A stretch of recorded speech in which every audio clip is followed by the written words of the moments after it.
Upgraded. The caption read, stamped across a selfie of my girlfriend pressed into another man's shoulder. I didn't reply.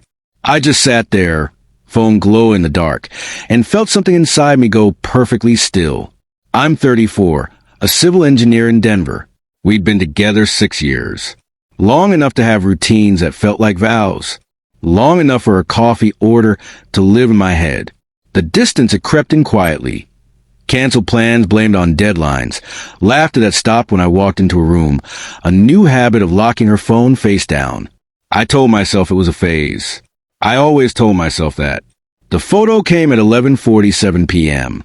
The bar's neon reflected in the mirror behind him. His watch was expensive. Her smile was practiced. She wanted a reaction. She wanted me to shrink. Instead, I set the phone down and went to bed. The next morning, I didn't ask who he was.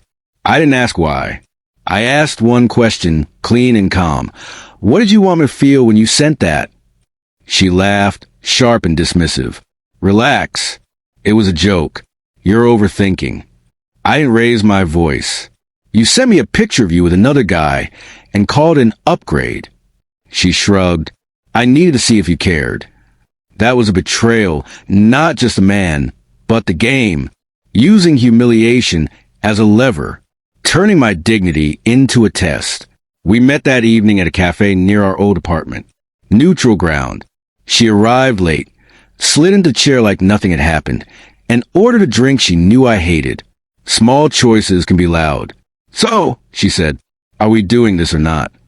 Doing what? I asked. She leaned back. This relationship. I need more. Someone ambitious. Someone exciting. I nodded. And you thought sending that photo would make me try harder. Her eyes hardened. You were convenient, she said. Safe. I never loved you the way you wanted. The words landed without drama. Cold. Precise. A truth line that didn't need a follow-up. I felt a collapse then, not a breakdown, but a release. All the bargaining I'd been doing in my head stopped. I didn't need to defend myself or prove my worth to someone who measured love by reactions. I'm not competing. I said, I'm leaving. She scoffed. You'll regret it. You're throwing away years. No, I said, I'm reclaiming them. That was the turning point. Not anger. Clarity. I stopped begging for decency and started practicing it. I blocked her number. I unfollowed without announcing it. I packed my things on a Tuesday morning while the city was still yawning. There was no revenge montage, no public call-out, just quiet decisions that stacked into a life that felt like mine again. I changed gyms, took a solo trip I'd postponed for years, started saying no without an apology attached. Weeks later, a mutual friend told me she'd asked about me. He didn't even fight, she'd said, confused. That was the point. The resolution wasn't dramatic. It was dignified. I didn't need the last word. I needed the last boundary.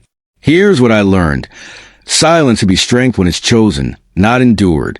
If someone tries to make you chase your worth, walk the other way. Not to punish them, but to protect yourself. Healing doesn't look like winning.